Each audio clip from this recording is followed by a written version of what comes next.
የእንግሊዝ መንግስት ፋኖን በተመለከተ በውጭ ጉዳይ ሚኒስቴር ደረጃ አንድ መግለጫ አውጥቷል። የአብይ አህመድ አገዛዝና በፋኖ ማል ያለውን አጠቃላይ ሁኔታ በተመለከተ የእንግሊዝ መንግስት ችግሩ በንግግር እንዲፈታ እንደምትፈልግ በመግለጽ የውጭ ጉዳይ ሚኒስቴር አንድ ንዑስ ኮሚቴ ነው ይህንን ደብዳቤ ለንደን ላለው የለንደን ፋኖ በቀጥታ ያስተላልፈው። በዚህም ለፋኖ አካል ወይም ፋኖ ለሚባለው በአማራ ህዝብ ትግል መነሻነት እየታገለ ላለው ቡድን እውቅና የመስጠት ያህል የሚቆጠረው ይህ ደብዳቤ በዋናነት በሁለቱ አካላት መሃል ችግሩ እንዲፈታ እንግሊዝ መንግስት አበክሮ እንደሚሰራ የሚገልጽ ደብዳቤ ነው። በቅርቡ አንከር ሚዲያ ባገኘው መረጃ መሰረት ምዕራባውያን መንግስታት በፋኖ አንጻር አቋማቸውን ሊቀይሩና ለፋኖ እውቅና ለመስጠት ዝግጅት እያደረጉ እንዳለ መግለጻችን የሚታወስ ነው። ይህ የእንግሊዝ መንግስት ደብዳቤ ለዚህ እውቅና ለመስጠት የሚያስችል የመጀመሪያው ምዕራፍም ተደርጎ ተወስዷል። በዚህ ጉዳይ ላይ የለንደን ፋኖ አመራር አባል የሆነውን አዲስ ሰለሞንን መስመር ላይ አግኝቻለሁ። ከሱ ጋር ቆይታ አደርጋለሁ። ጤና ይስጥልን አዲስ። ጤና ይስጥልኝ ወንድም መሳይ፣ እንዴት ነህ? ሰላም ነው? ስላገኘው በጣም ደስ ብሎኛል። ከመሸ ደወልኩ። የእንግሊዝ መንግስት ከፋኖ አንጻር የያዘው አቋምን ሊያሳይ በሚችል መልኩ የተጻፈ አንድ የእውቅና ደብዳቤ ብሎ መውሰድ የሚቻል ነው።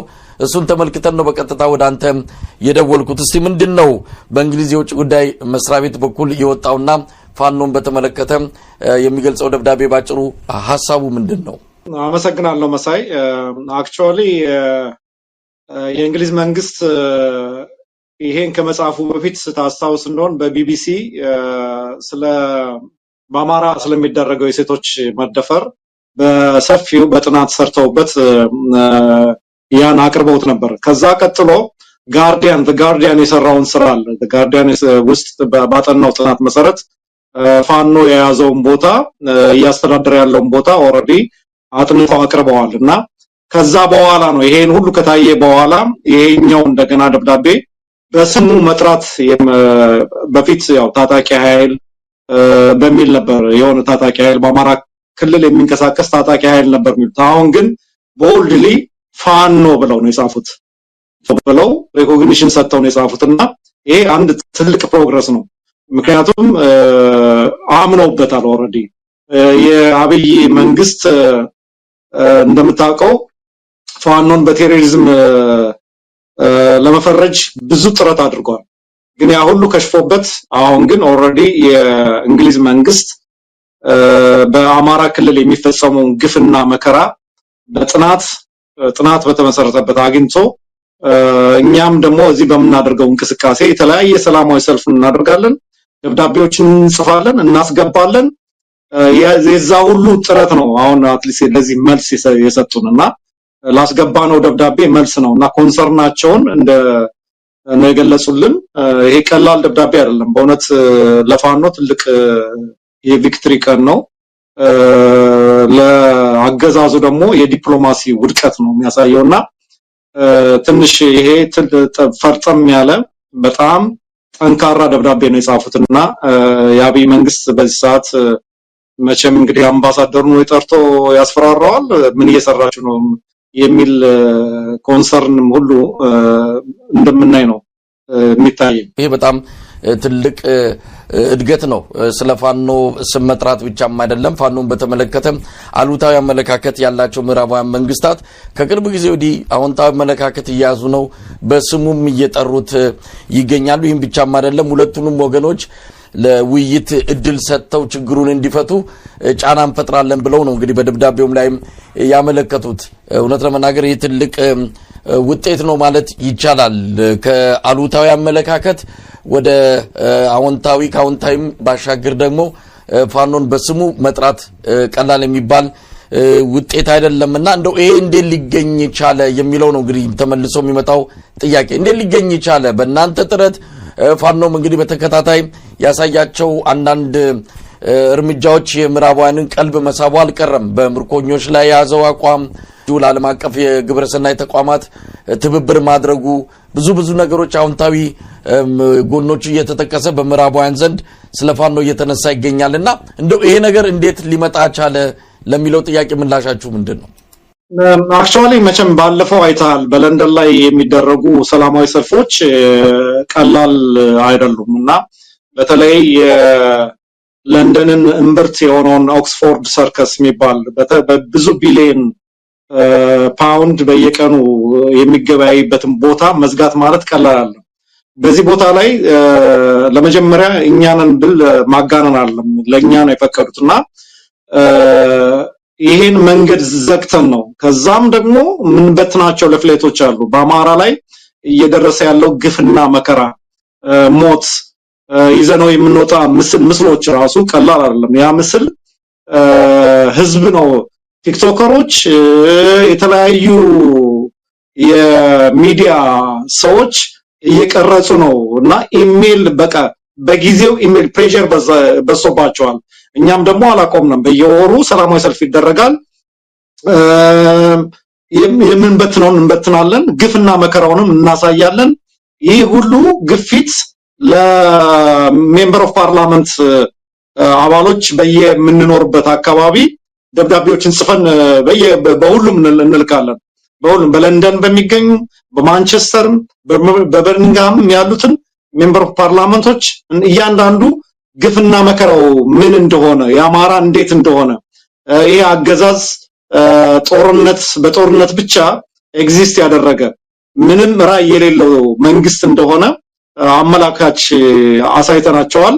ይሄን ተገንዝበውታል፣ አውቀውታል። በእርግጥ ከኛ በላይ እነሱ ያውቁታል። ግን ቢሆንም ግን እንትን ያስፈልጋል፣ ምንድነው ፕሬሸር ያስፈልጋል።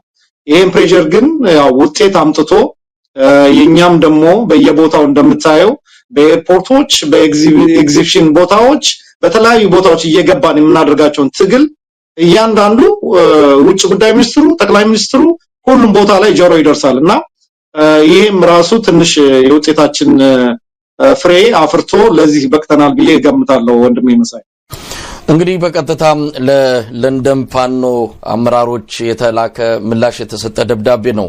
ለወርቁ ተሾመ ነው። ወርቁ ተሾመ የለንደን ፋኖ አመራር አባል ነው።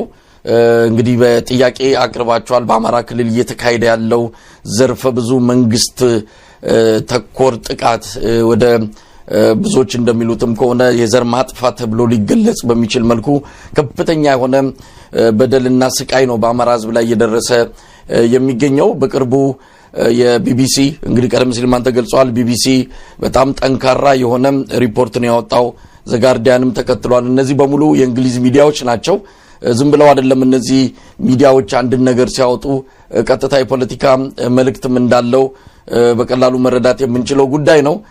በደቡብ አፍሪካ በተካሄደው የቡድን 20 ሀገራት ስብሰባ ላይ የእንግሊዙ ጠቅላይ ሚኒስትር ከአብይ አህመድ ጋር በመታየቱ እንዲሁ ተቃውሞ በጠቅላይ ሚኒስትሩ ላይ ደርሷል። ኢትዮጵያውያን እንዴት ከዚህ ሰው ጋር መጨባበጥ አስፈለገም? ህፃናት ገዳይ ነው፣ ሴቶችን ደፋሪ ነው በሚልም ተቃውሞ ያሰሙበት ሁኔታ ነው ያለው። በአጠቃላይ ቀላል ጥረት አልተደረገም የእንግሊዝን አቋም ለመቀየር።